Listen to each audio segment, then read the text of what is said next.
Oke, Assalamualaikum warahmatullahi wabarakatuh. Jumpa bersama Opa Singa Tua untuk pagi ini, Opa. Apa ya, nggak membacakan kebebasan kata dulu, tapi Opa menganalisa informasi-informasi berita-berita kemarin, yang terutama Aceh. Yang pertama Aceh, berita yang begitu di luar dugaan, di luar prediksi. Apa yang dilakukan manuver dari Bapak Presiden kita, Bapak Prabowo Subianto. Bukan main.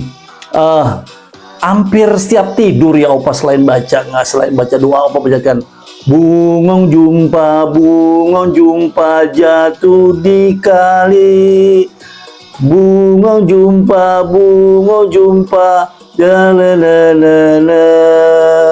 putih kuning bercampur mira. Udah, pokoknya asik tuh lagu deh ya kan. Bahkan kultur Aceh semenjak 4 pulau dipindahkan simsalabim, begitu mudahnya simsalabim, begitu apa ya, perjuangan daripada pendahulu kita yang perjuangkan mengenai Aceh hingga tidak lepas dari Indonesia. Kemudian dengan surat begitu aja mapping area dipindah, plok gitu aja. Enak banget ya. nggak ngelihat sepak terjang ya. Aduh, gimana perasaannya, bingung juga Opa. Oke, Opa yang pertama, Opa sehormat-hormat dengan Bapak Presiden kita, Bapak Prabowo Subianto. Kenapa? Kenapa? Why? Karena apa yang beliau rencanakan, lamanya 1 minggu akan diputuskan, akan diambil alih hal 4 pulau yang Permendagri memindahkan ke Provinsi Sumatera Utara. Begitu menjadi polemik yang besar di rakyat Aceh, di tanah Rencong, di Serambi Mekah. Rakyat begitu bangkit. Ya, karena kita lihat di sini rakyat Aceh, kita lihat dalam sudut histori, riwayat, sejarah, kultur. Ada Hasan Cikditiro. Kemudian tahun 92 juga Gubernur Bapak Ibrahim Hasan dan Inal Siregar, Gubernur Sumatera Utara. Waktu itu Menteri Dalam Negerinya adalah Bapak Rudini. Sudah menyepakati dengan tanda tangan MOU bahwa 4 pulau itu ada di tanah Aceh. Tapi kok kemarin begitu gampang banget, simsalabim, dipindah aja begitu dengan surat Permendagri, pindah ke 4 pulau. Aduh, apakah Permendagri Bapak Tito nggak ngelihat sejarah? Dan Bobi Nasution memang belum saatnya untuk menjadi gubernur, karena beliau adalah, belum katakan masih gimana ya, ini karena kekuatan dinasti yang memaksakan beliau untuk menjadi pemimpin dalam suatu provinsi. Kekuatan dinasti, jadi semuanya nggak beres semuanya. Jadi semuanya Opa lihat gimana mau pindahkan 4 pulau untuk menambah lagi pekerjaan Bobi Nasution di Sumatera Atas, sementara Nias masih berantakan, Medan masih berantakan. Jangan nafsu setan Pak Bobi yang ente lakukan, ya kan gitu. Dan juga kepada Bapak Tito juga harus juga melihat, tidak melihat daripada apa ya, kedekatan perbatasan antara Medan dan antara Sumatera dan 4 pulau tersebut. Tapi kita lihat dari situ adalah bahwa sejarah, histori, ya kan, perjuangan, hormati perjuangan para pendahulu daripada pejuang-pejuang Aceh.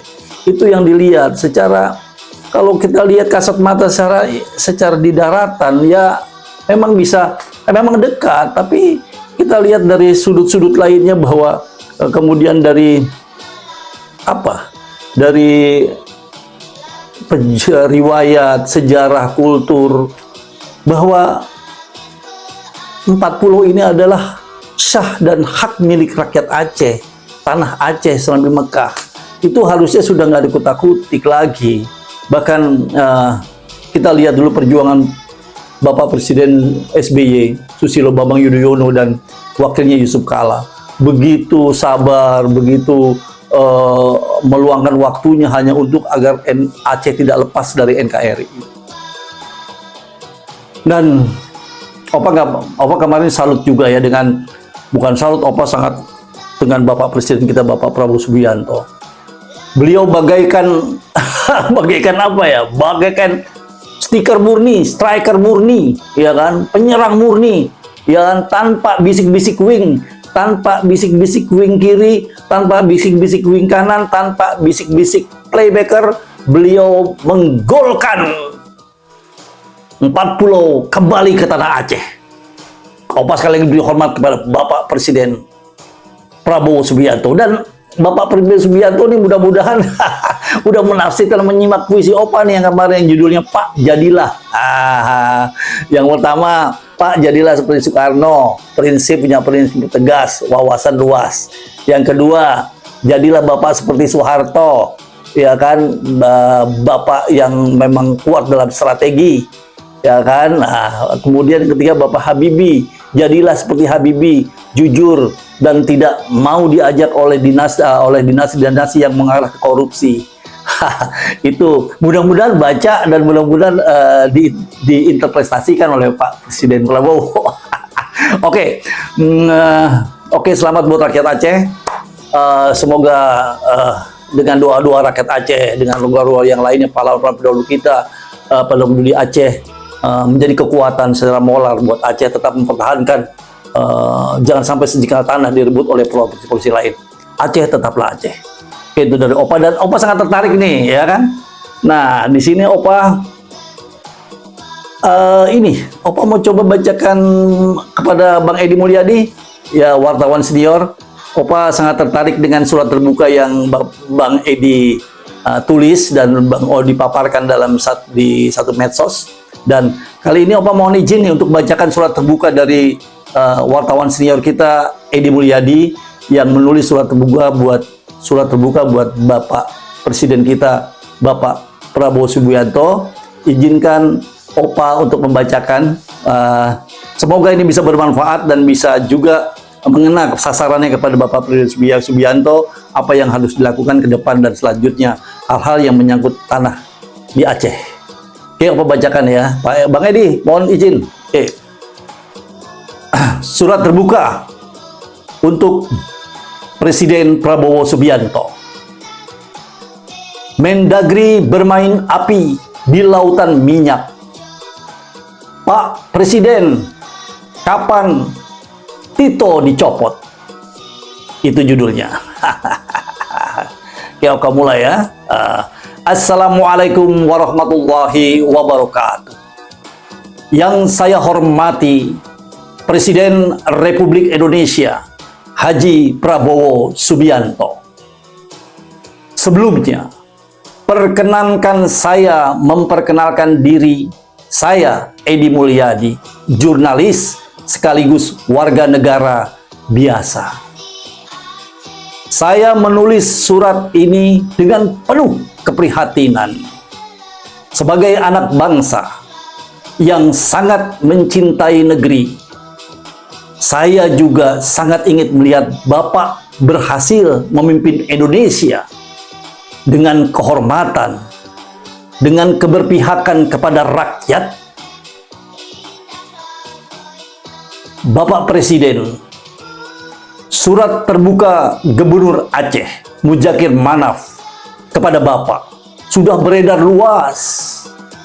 Saya termasuk yang membaca surat berjudul Pulau Kami, Harga Diri Kami. Isinya sungguh menyentuh, sangat menggetarkan. Surat itu bukan sekedar jeritan seorang gubernur. Ia juga pekikan rakyat Aceh yang merasa ditikam dari belakang. 4 pulau yang mereka miliki, yang mereka jaga dan dirawat sejak masa kesulitan Aceh, tiba-tiba dipindahkan begitu saja ke Sumatera Utara. Tidak ada musyawarah, tidak ada dialog, hanya sepucuk SK dari Mendagri Tito Karnavian.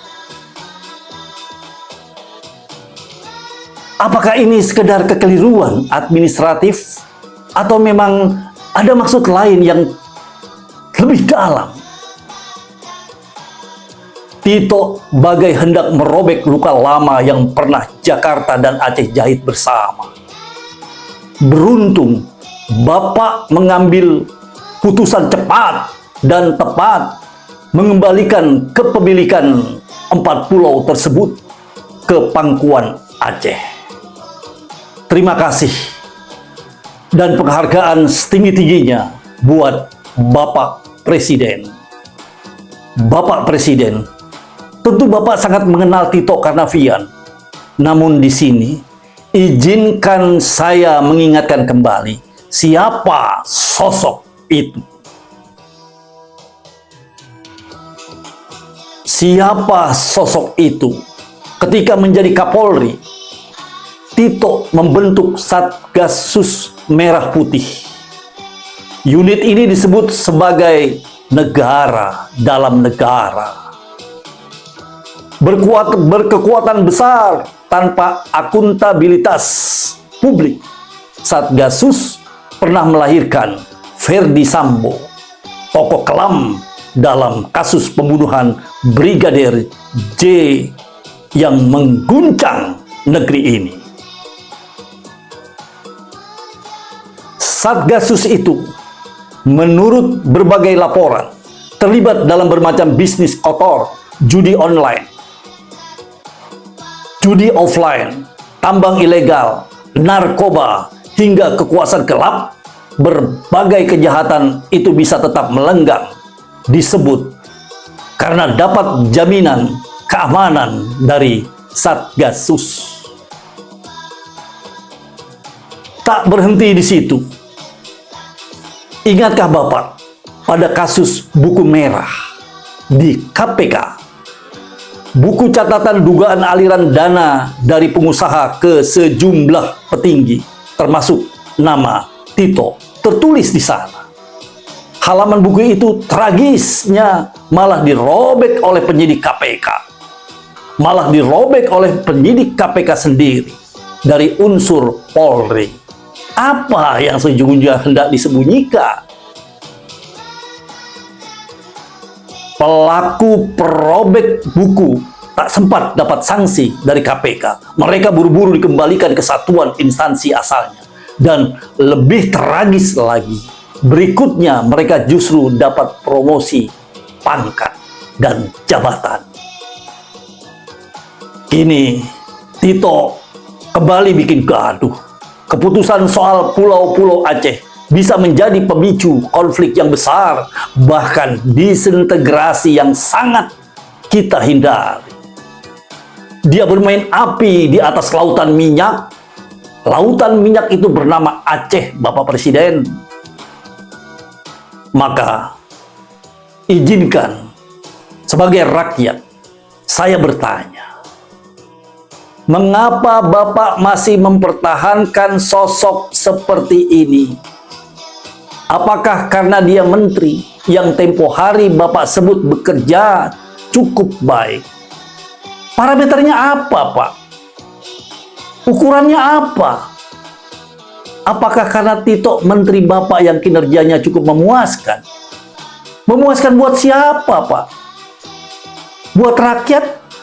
Tito justru mengerikan, sangat mengerikan. Atau apakah karena Tito sering disebut bagian dari geng Solo? Kalau benar begitu, bukankah apa yang dilakukannya bisa jadi skenario membusukkan pemerintahan Bapak dari dalam? Bukankah Bapak sangat tidak suka jika disebut ada matahari kembar? Saya juga benci dengan istilah itu. Saya tahu, Pak Presiden, bahwa banyak yang menyebut Tito dan gerbongnya punya peran besar dalam pemenangan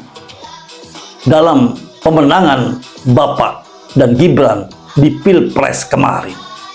Tapi andaikan itu benar, haruskah utang politik dibayar dengan membiarkan NKRI diacak-acak oleh seorang Tito?